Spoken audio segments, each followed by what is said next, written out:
Hello everyone, CatWeazle here, welcome to the channel and welcome back to our playthrough of Shadows of Brimstone and a Fistful of Darkstone, where we're just about to start episode 4, yay! Just before we go to everybody's favourite segment, just a quick chat about the last episode. Now, looking at the comments on the last episode, I've got a few comments about like, oh right, you're going to carry on playing and stuff like that. Of course I am. Totally going to carry on playing. I'm going to play the game again. It's going to get played many times. What it was, I think I did address this in the actual episode itself, but perhaps I didn't put it across.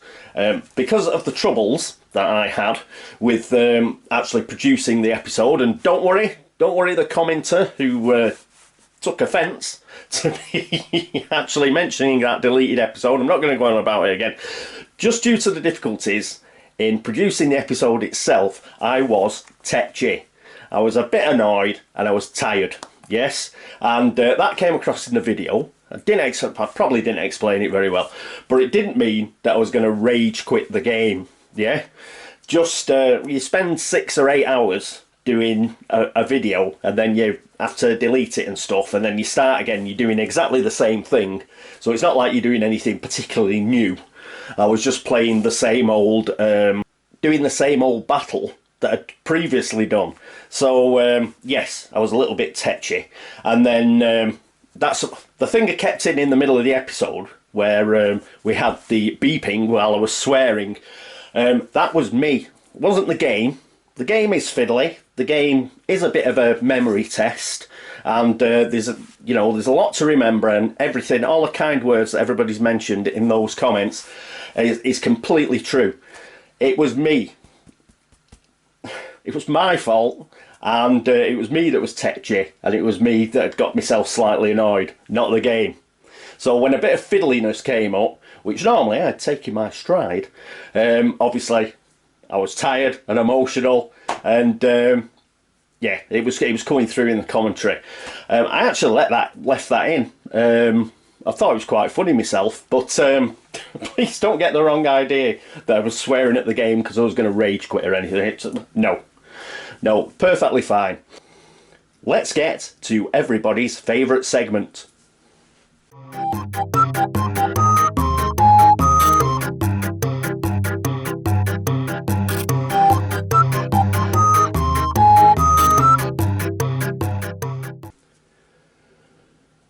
And here we are, yes, CatWeazle's Cock-Up Corner. Few things to go through.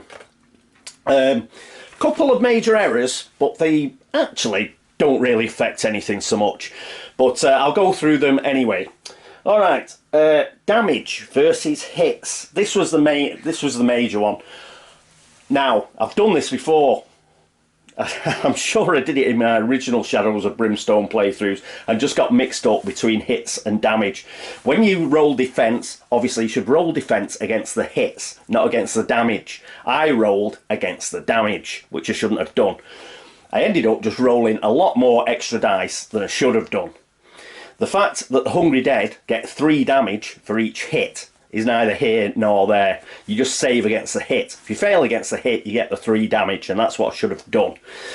The reason why it's not really here nor there is you pretty much end up with the same amount of damage anyway, whichever way you do it. In fact, it was probably a little bit worse for us because Cade has an absolutely rubbish defense.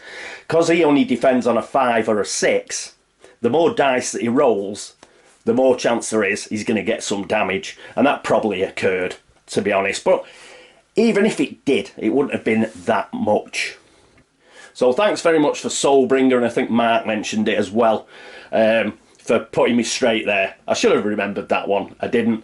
But as I say, while it was, a major mechanical mistake, I don't think we came out of it that badly as regards the amount of damage that got put on everyone at the end of the day.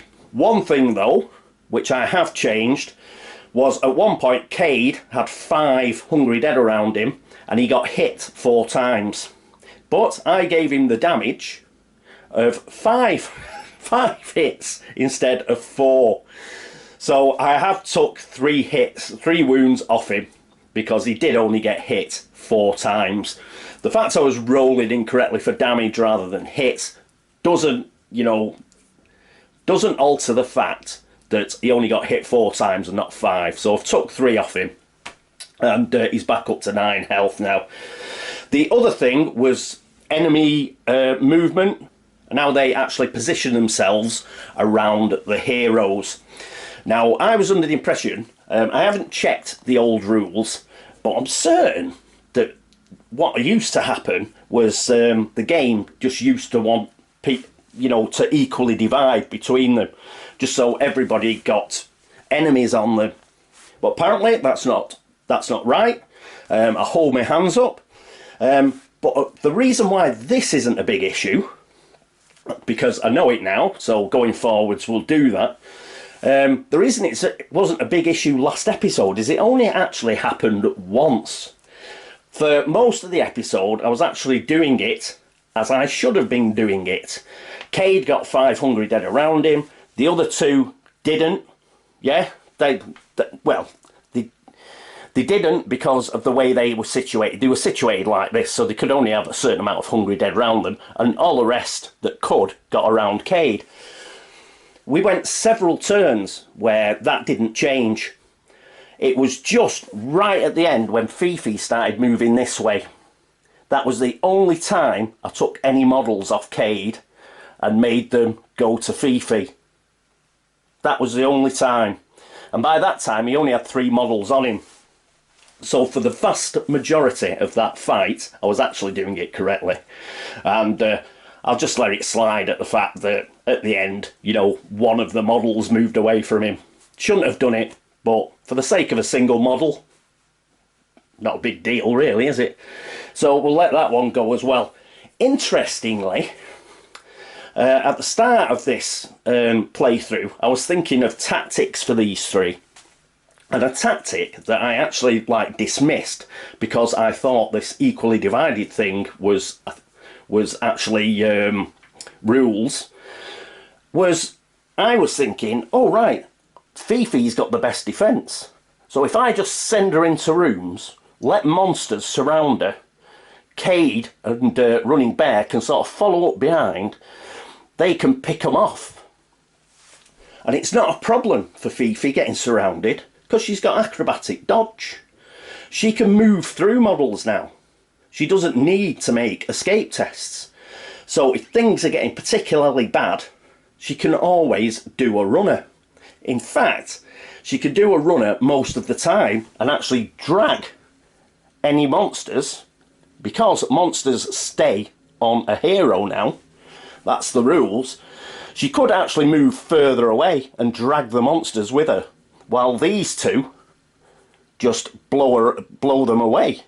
So she acts as bait, and this is perfect. So I'm really chuffed. I think it was Mike, Phil and Keith have mentioned this.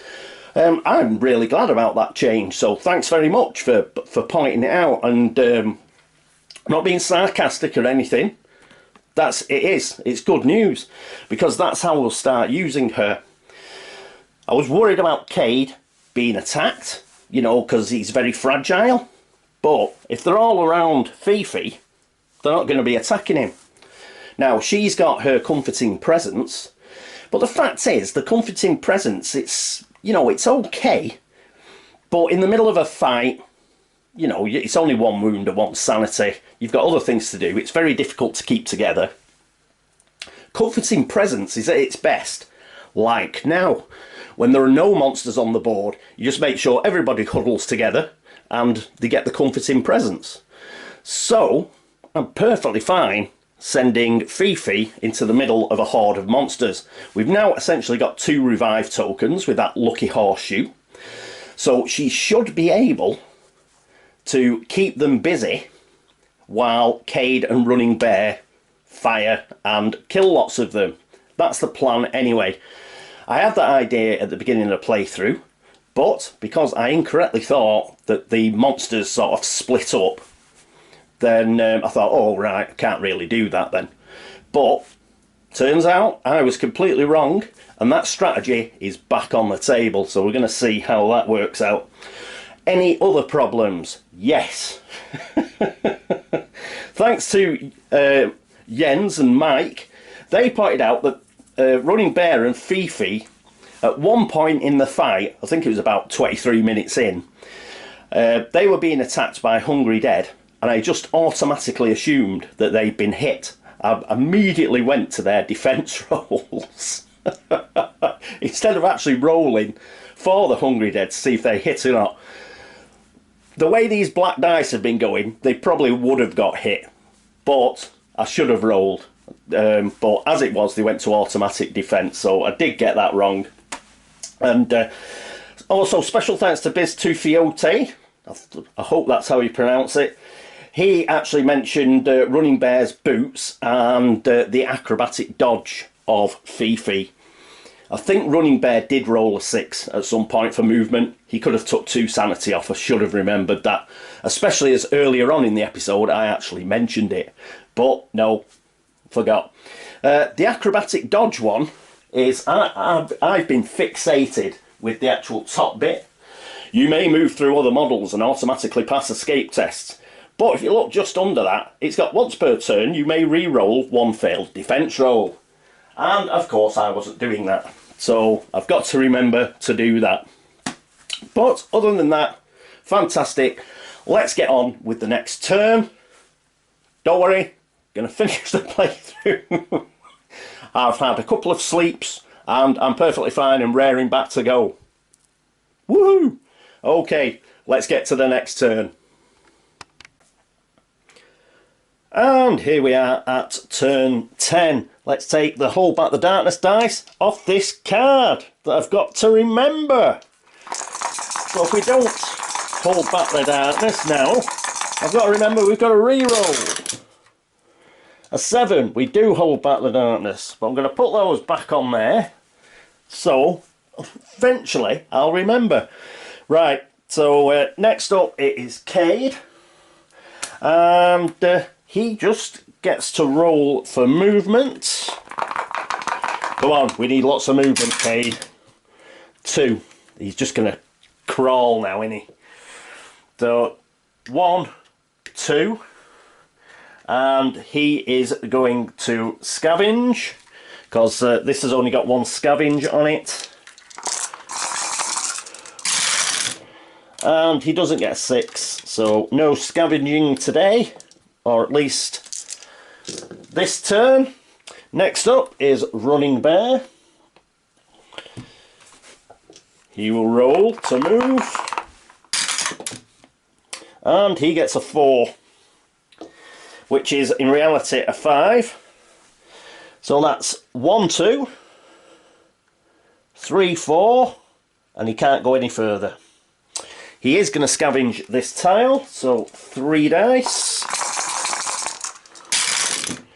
And he does get a 6, so he has scavenged that tile. And we will get a scavenge card.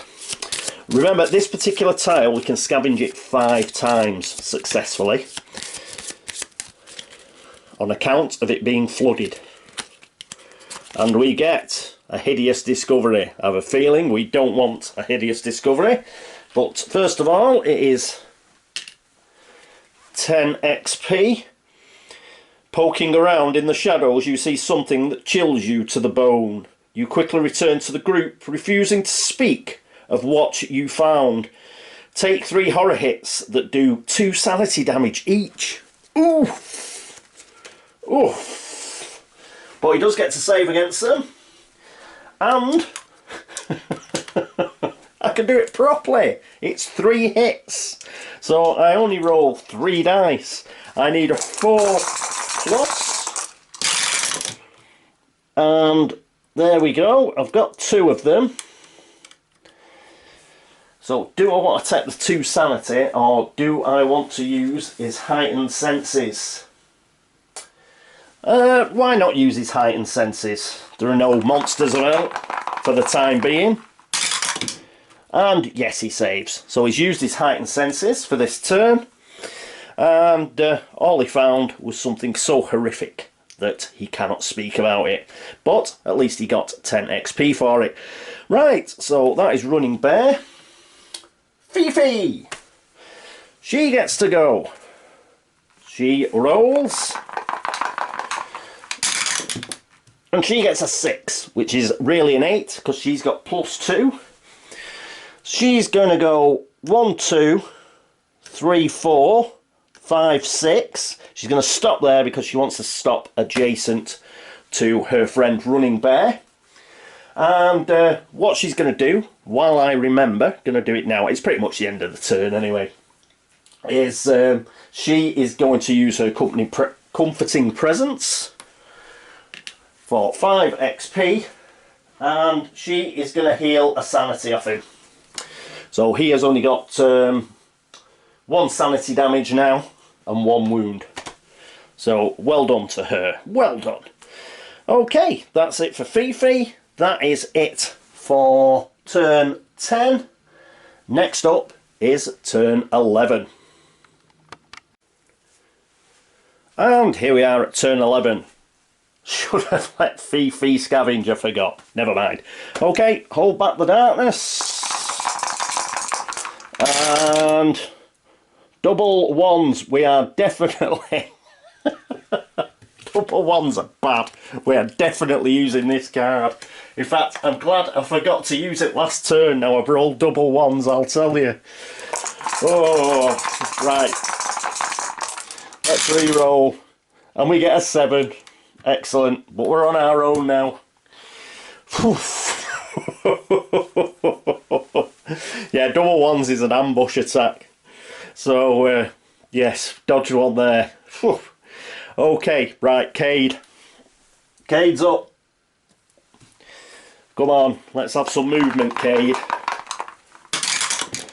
A 5, that's more like it.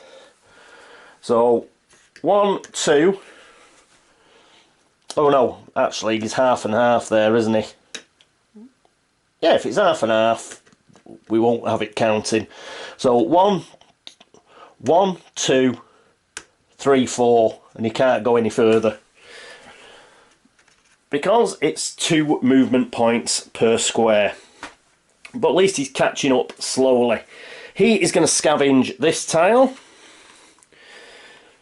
So he gets his 4 dice. Come on. No 6s. Oh, you've got to stop not rolling 6s, Cade. They're your bread and butter, mate. Come on. So he cannot scavenge. Next up is Running Bear. He rolls to move. A 6, which is a 7 because he's fast. He is going to go 1, 2, 3, 4, 5, 6. Stop here. He is not going to look through. And he's going to scavenge instead. So 3 dice. One of which is now fired off down the carpet. Found it. And he's done it again. He's missed a scavenger. So second scavenge token. And don't look in the same place. Look somewhere different. And he gets Chilling Dread. You're joking. Draw a Growing Dread card and add it to the stack. Oh, is there any way we can avoid that? If we all spent a grit, we could. Unfortunately, not everybody has a grit. So all we're going to get is the 10 XP. I think we're going to ban Running Bear from actually scavenging at this rate. And I'll have to pick out a Growing Dread card. Hang on while I put the scavenge deck back. Growing Dread, they're here. So we've now got 2 of these. And we've still got Strength of the Void Darkness card that remains in play in case we get any Void monsters. Right, that's it for him. And next up, it is going to be Fifi Dubois.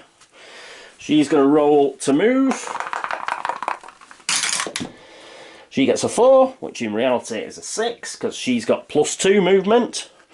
1, 2, 3, 4. She's going to stay there. She's not going to move. This time she is going to scavenge. Hopefully she'll be better at it than Running Bear is. A 6, so she scavenges.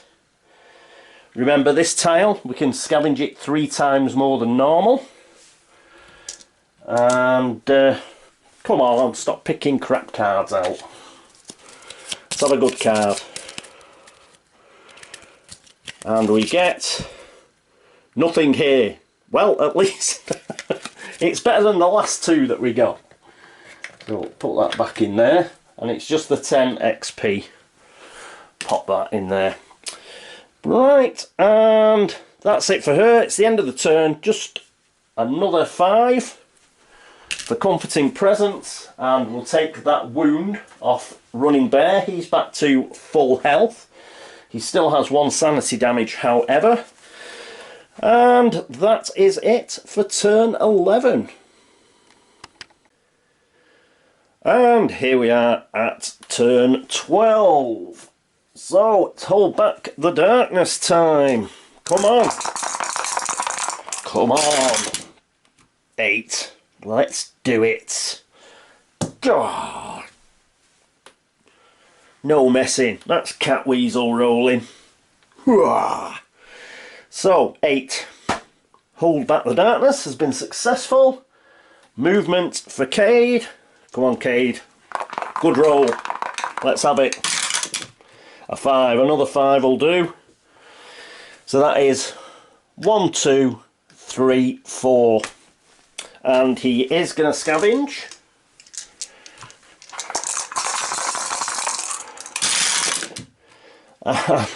It's a load of rubbish again.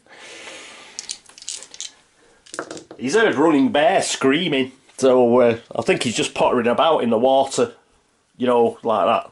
No, found nothing. And that's his go. So next up is Running Bear, who is going to roll to move. He gets a 6. I actually wanted him to get a grit, but never mind. And what he's going to do, yes, he is going to look through. So he gets 5 for that. Put it in there.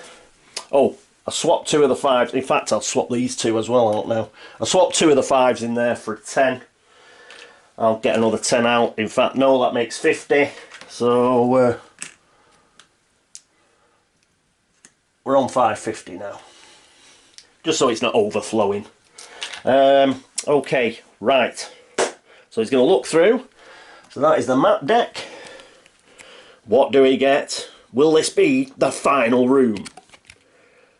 No, it won't, because it's a cross passage. Cobblers. And that still counts on here. So even though we're not going to get an exploration token, we're on 8 plus now on the depth track.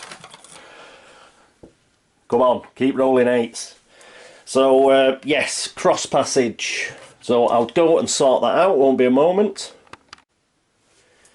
And here we have the cross passage. Got rid of the previous room down here, swung it around a bit, and cross passage. So, got no exploration token, unfortunately, and I think that is it for Running Bear's turn. So we'll go up to Fifi. She, actually, make sure that is in shot, and yes, she's got a roll for movement. If she can roll a 1, she'll get a grit, and we'll get rid of one of those growing dread cards. We need a 1, Fifi. A 2. Oh, so close, so close. And she's going to stay where she is. The reason for that is I want her to use a comforting presence. She's going to do yet again, but this time she's going to use it on Cade, and she's going to heal one of his sanity. So now he's only got 4 sanity damage now. And yeah, we don't want to meet any monsters for a couple of turns. Get his sanity up a little bit. And hopefully will be in good shape for the final boss fight. We're still doing pretty well on the old darkness track. What? Who am I kidding? We're doing absolutely brilliantly on the darkness track. So that's great news. And oh, she could scavenge as well, couldn't she? She's going to scavenge this tile again. Running Bear couldn't scavenge because he looked through. Oh, he gets a 5. Does he get 5 for looking through? Did he give him 5 for looking through? I think I did, didn't I? Okay, if he didn't, I'll make sure he had 5 before we get to the next turn. Alright, scavenging, that's what she's going to do. Ooh, no. Didn't manage it. Right, oh, so that is it for, I think that was turn 12. Next up is turn 13. Unlucky for some. And here we are for turn 13. Bit later on, well, a day later. I got called away, so yes, this is a day later. Hopefully I can remember what I was doing. One thing I've noticed, I made a huge error by stopping Fifi there, because Cade goes first, so he won't be able to like go any further. So during the passage of this cross passage, what we'll do is we'll sort something out, whereas Cade's always in the front. Doesn't matter if Fifi's always behind, because she can go through models. So yeah, bit of a tactical error there. Anyway, first things first, let's get on with holding back the darkness. It's now 8+. And we fail. So we get another darkness card. No! Right, let's see what we get. And we get a flood of bats. The hell's this? Darkness, animal, swarm. A black tide of bats pours through the cavern, engulfing the heroes and passing by. Each hero takes 2 horror hits, gains 10 XP, and must then pass a strength 4+ test, or lose a Darkstone. Damn it, we've all got Darkstone. Alright, so we'll take the 30 XP first. So that's 1, 2, 3, because we all get 10 XP, so that's 30 XP. And then what we'll do is 2 horror hits each. So first to save is Cade.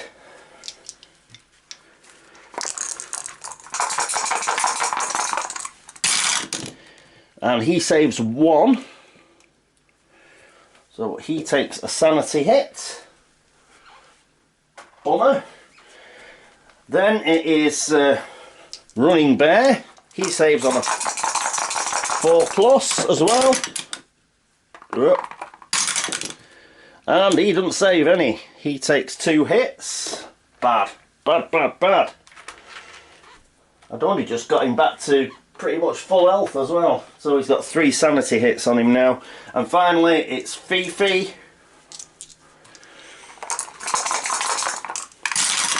She needs a 4. She saves 1.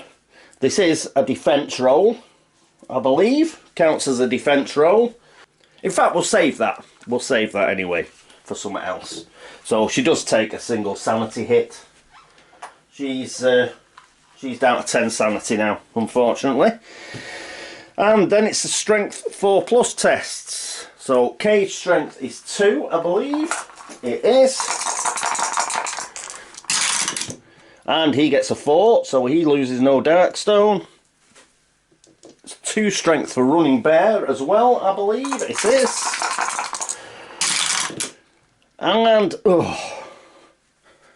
he loses 1 Darkstone. He had 2, but he's lost 1.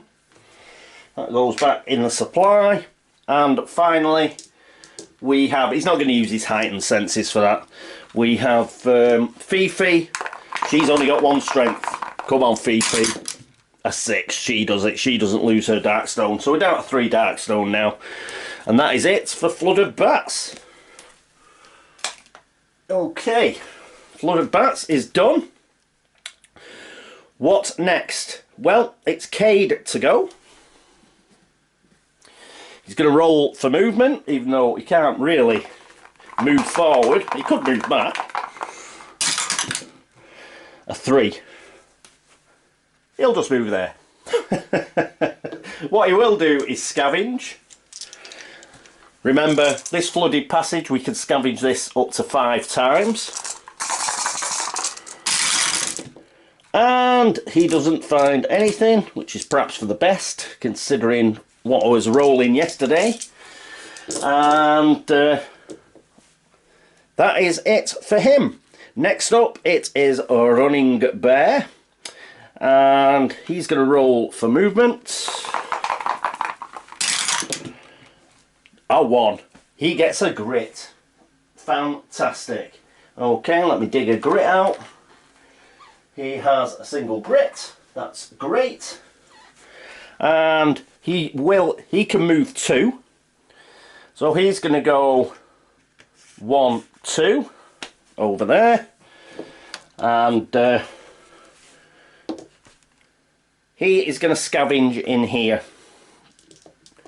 Even though he tends to find horrible stuff. A 6. What's he gonna find? What's he gonna find?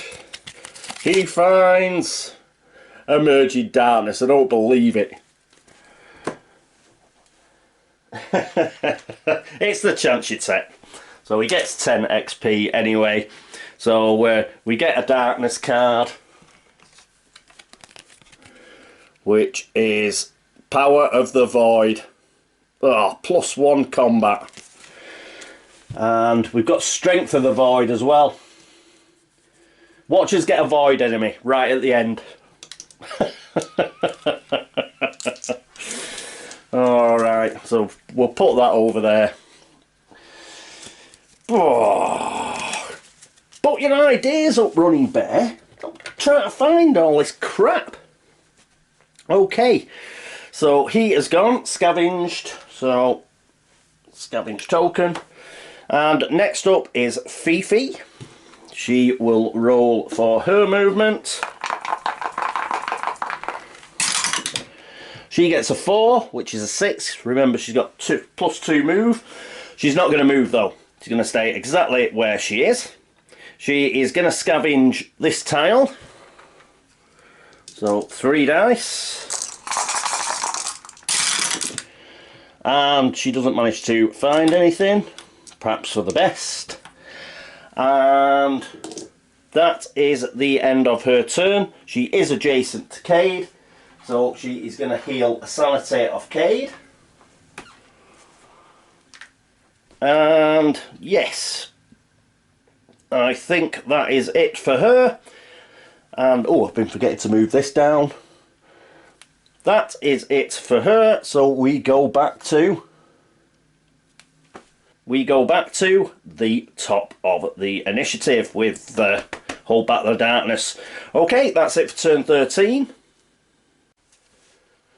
And here we are at turn 14, so time to hold back the good old darkness. 8+ required. And we get double 3s. No! Depth event. And it's creeping darkness. The darkness is always searching for a way out. Move the darkness 2 steps forward on the depth track. Oh.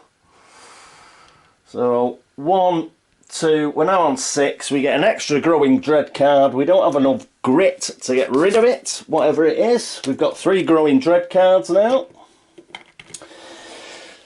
Well, that's a bit of a bummer. Okay. So guaranteed, I did very well at the beginning with holding back the darkness, but it's not going to last. It never does. So, yeah, that's 2 failures in a row. Bummer. Okay, right. Cade's go. So he rolls for movement. Could do with a grit. A 2 is not a grit. He's going to go 1, 2 to here. Then we're going to have... yeah, he's going to scavenge. Why not? 1, 2, 3. And he's scavenged. So let's see what he finds.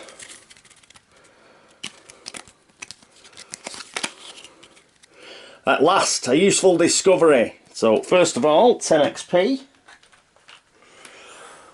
Is that in there? And he gets a gear card. So those are over here, the stack. And the Gravedigger. This looks pretty good. The Gravedigger, gear, gun, shotgun. Oh, it's a promo. So it should be good.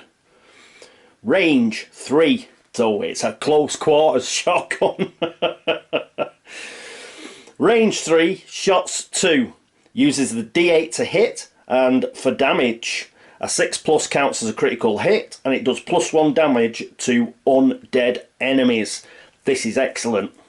What a pity we cannot give it to Fifi because it's not light. And yeah, this is a good gun. Might sell it.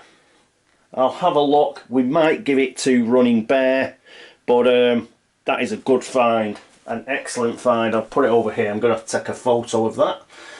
So good find, Cade, good find. Are you watching, Running Bear? That's how you do it. You look properly.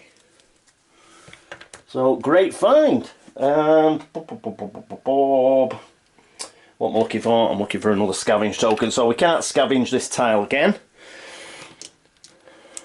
which is good news because Running Bear's going next. So Running Bear is next. He's going to roll for movement. Try and get a grit. Come on. No, he gets a 6, which is in reality a 7. He is going to go 1... Oh, in fact, he can get right over here, can't he? He's going to go 1, 2, 3. But he's not going to look through. There is a chance that the next room, you know, if it is a room, that we could get that second clue token. So we're not going to look through. And that is it for his turn, because he can't scavenge. So that means Fifi is next. So she gets to roll for her movement. Again, we could do with a 1 here. Yes. So the only person who hasn't got a grit is Cade. I don't think he has anyway. I'm just checking his sheet. No, he hasn't. He's used them. If he had a grit as well, you see, we could have got rid of one of those Growing Dread cards. But you get rid of them at any time before they're actually revealed and put into effect. And but we're short of a grit for Cade. So she got 1 movement. That means 3 for her because she's +2 move. But she's just going to move 2. She's going to go 1, 2. And that means the end of the turn, which is now, she's still next to Cade. And she is going to heal him of another sanity. This time I'm going to remember to give her the 5 XP for Comforting Presence and another and the 5 for the Comforting Presence from last turn when she did it. So we'll pop that in there. So we're all straight on that now. That is it for turn 14. Next up is turn 15. And here we are at turn 15. So let's try and hold back the darkness again. And we did it this time, an 8. Yes, you can stay. So we've held back the darkness. We're on to Cade. Cade is going to try and move. Could do with a grit, Cade. But no, he gets a 6. So he's going to go 1, 2, 3, 4. And he's going to stop there. He is going to look through. Or is he? No, he isn't. We're going to leave it. We're going to leave it. Still okay with that being on 6. We are going to leave it. And yes, he's not going to do anything. Running Bear. Or is he? We still get to activate.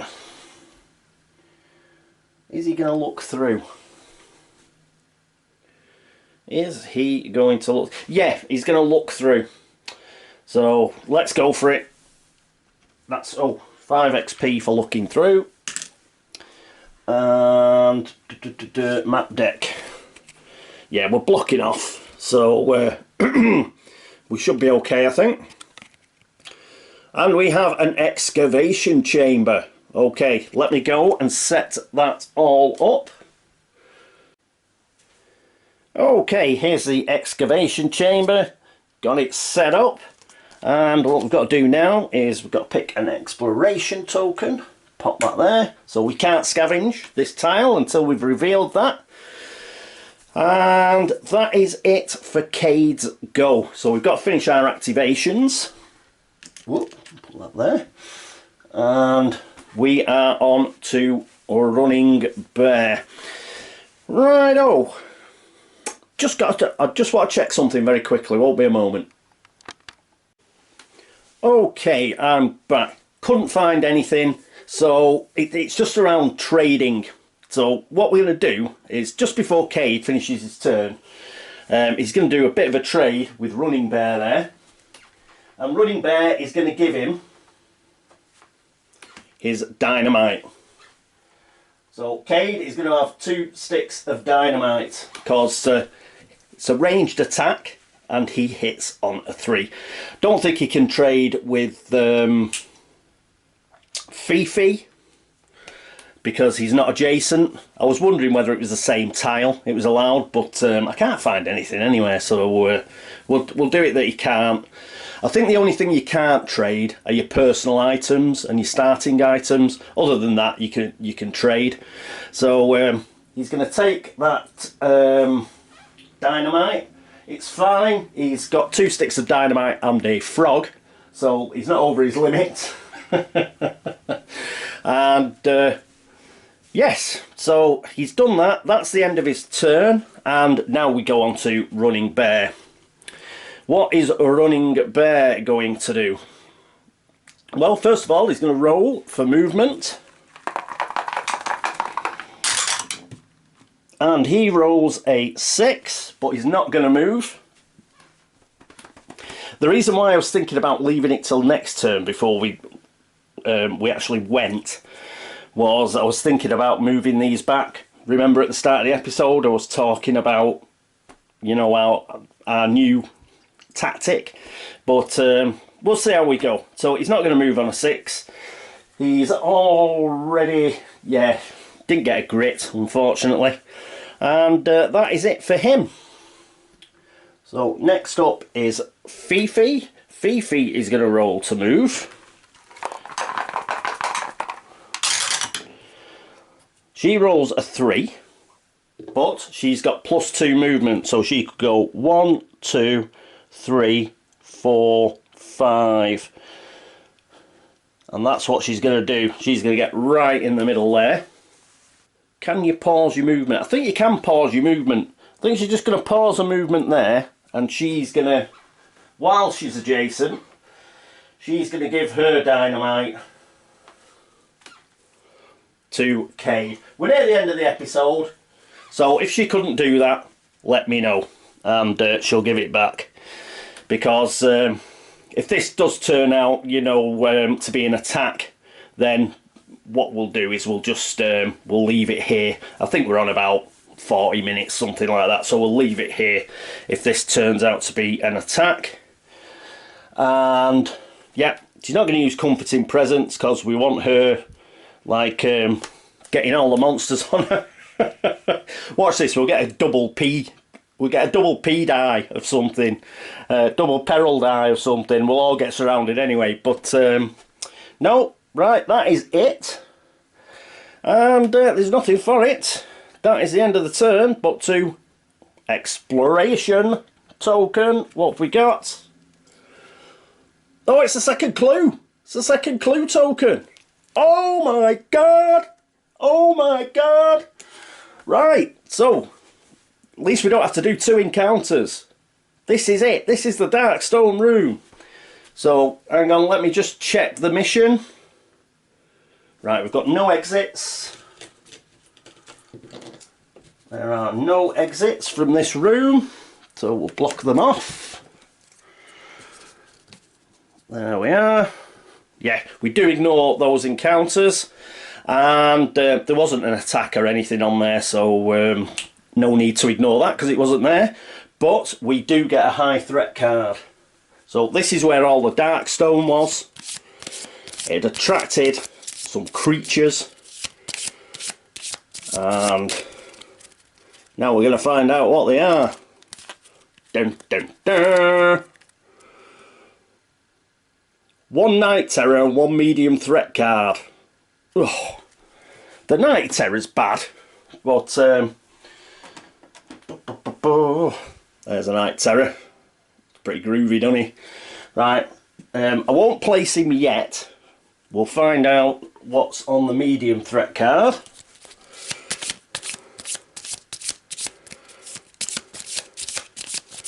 And in fact, if we end up with a shed load of monsters, this might be the final episode before we run. A double P die of Hungry Dead and 2 corpse piles. You are joking me. Right. Okay, I'm going to have to set these up, because what happens is... put those there, so remind me. They go from the back of the tile to the front, yeah, and you start with the lowest initiative first. I'll flick up the Hungry Dead, the corpse pile card, and the Night Terrors card so you can see them. But what I'm going to have to do is I'm going to have to arrange everything, and it'll take some time. Okay, I'll be back in a bit. I've just put the 2 corpse piles out, and then I realised I've got to roll the double P, haven't I, to find out how many Hungry Dead that we've got. Low number 8. Well, it's better than 11, isn't it? Right-o, back in a moment. And here we are, and it'll need explaining, so I'm going to go through it. First of all, you put them out in a checkerboard pattern from the back of the tile. The lowest initiative goes first, which is the corpse piles. The 2 corpse piles under initiative of 0, they do not move. So we've put those out. Next in the initiative order is the Hungry Dead. We had 8 of them. So carrying on the checkerboard pattern, just take him off. 1 goes here, then 1 here, 1 here, 1 here, 1 here, 1 here. Over to the other side of Fifi, 1 here. And then, oh, he has to go here, because to keep the checkerboard. So he's there. And that fills up the tile in the checkerboard fashion, because both Cade and Running Bear are at the edge of that tile. What happens then, the next monster starts filling up the checkerboard. So that is why the Night Terror is back at the back. I've put him there.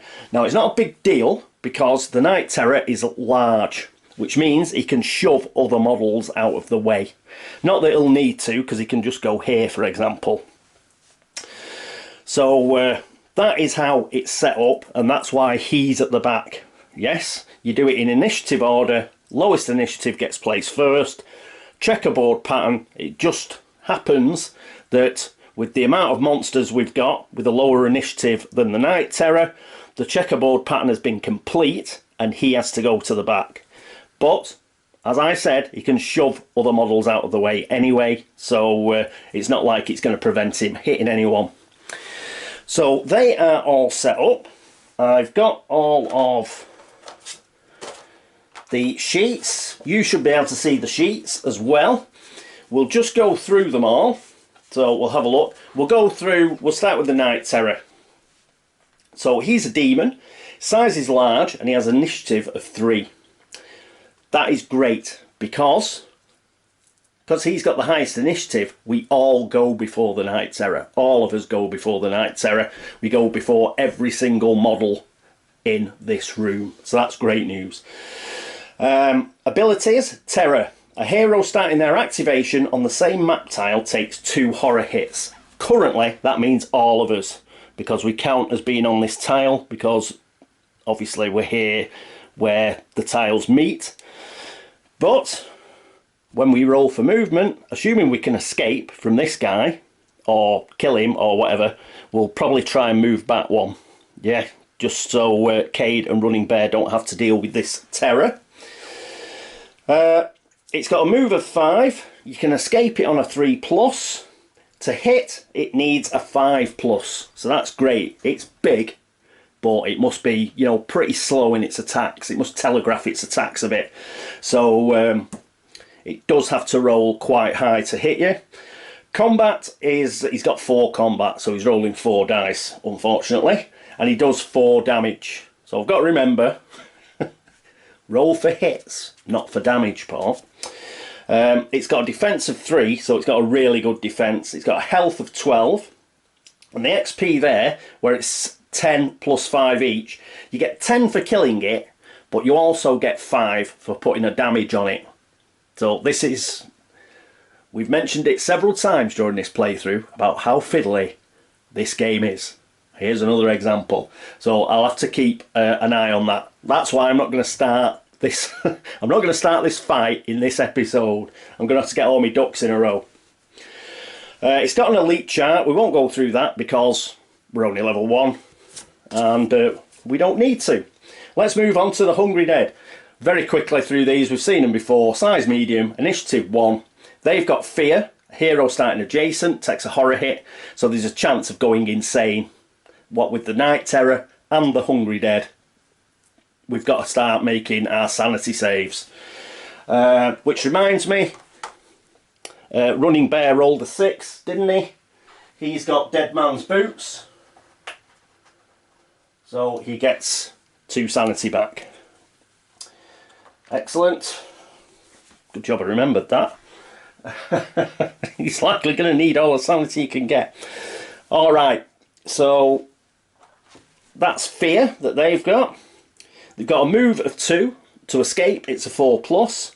To hit, they hit on a 4+. They've only got a single combat, do 3 damage. That horrible defense of 4, which is such a pain in the ass. But they've only got a health of 1. And we've got XP. They are 10 XP each. They do not have any elite abilities as it stands. Corpse Pile, Undead. They're large, but as they don't move anyway, no big deal. Initiative, 0. Abilities, they're immobile, cannot be moved. Fear, again, but we've got nobody next to him. There's likely never to be anybody next to them, so that's not going to be a problem. And they spawn. At the end of each turn, we've got to roll a d6 for each corpse pile. On a roll of 4+, a new Hungry Dead appears adjacent to the corpse pile. If there are no empty spaces, then the hero adjacent to the corpse pile takes 1 hit that does 3 damage. So we could do with getting rid of those. We could do with getting rid of those very quickly. You can escape them on a 1+, so basically you can always escape them. They don't themselves have a combat ability, though that spawner kicks in. Yeah, if you can't spawn out of the corpse pile. Combat 0, damage 0. Defense is 2, and their health is 6. Again, because they're large, you've got the XP thing where you get 10 for actually killing it, but for each damage that you put onto it, you also get 5 XP. So those are the monsters we are up against. As I mentioned, typically I was using that corpse pile there for me Hold Back the Darkness. I'm going to have to change that. Otherwise I'll get confused, but I'll do that in between episodes. And I'll find something a bit more appropriate to put there.